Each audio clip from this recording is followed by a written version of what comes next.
અમરેલી જિલ્લામાં વરસાદની તોફાની બેટિંગ કરી સાવરકુંડલા તાલુકામાં મોટા ભમોદર ગામમાં મુસળધાર વરસાદ પડ્યો છે. જળબંબાકારની સ્થિતિ સર્જાઈ હતી. ભારે વરસાદને કારણે નદીમાં પૂરની પરિસ્થિતિ સર્જાઈ હતી.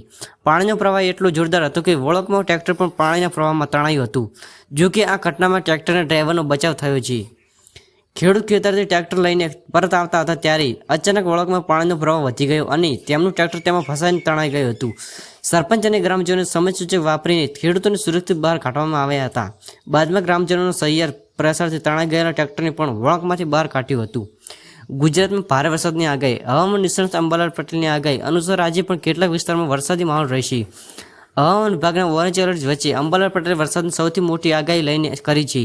અંબાલાલ પટેલનો દાવો છે કે આગામી 48 કલાકમાં રાજ્યના કેટલાક વિસ્તારોમાં ભારેથી અતિ ભારે વરસાદની શક્યતા છે. અંબાલાલ પટેલની આગાહી મુજબ મધ્ય ગુજરાત અને ઉત્તર ગુજરાતમાં આકાશ તરફ તાટકી શકે છે, તો દક્ષિણ ગુજરાત અને સૌરાષ્ટ્રના ભાગોમાં ભારે વરસાદ વરસાવવાની શક્યતા છે. જો કે મેઘરાજાનો બીજો રાઉન્ડ એક સપ્તાહ સુધી તેવી શક્યતા છે. 18 જુલાઈ સુધી ઉઘાડો નીકળવાની શક્યતાઓ પણ નહીવત હોવાના કહો છે. જ્યારે 26 જુલાઈથી 30 જુલાઈ વચ્ચેની નવી સિસ્ટમ સક્રિયથી ભારેથી અતિ ભારે વરસાદની શક્યતા છે.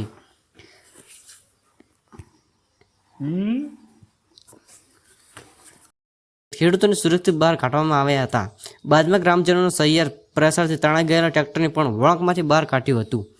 ગુજરાતમાં ભારે વરસાદની આગાહી. હવામાન નિષ્ણાત અંબાલાલ પટેલની આગાહી અનુસાર આજે પણ કેટલાક વિસ્તારમાં વરસાદી માહોલ રહેશે. હવામાન વિભાગના ઓરેન્જ એલર્ટ વચ્ચે અંબાલાલ પટેલે વરસાદની સૌથી મોટી આગાહી લઈને કરી છે. અંબાલાલ પટેલનો દાવો છે કે આગામી 48 કલાકમાં રાજ્યના કેટલાક વિસ્તારોમાં ભારેથી અતિ ભારે વરસાદની શક્યતા છે.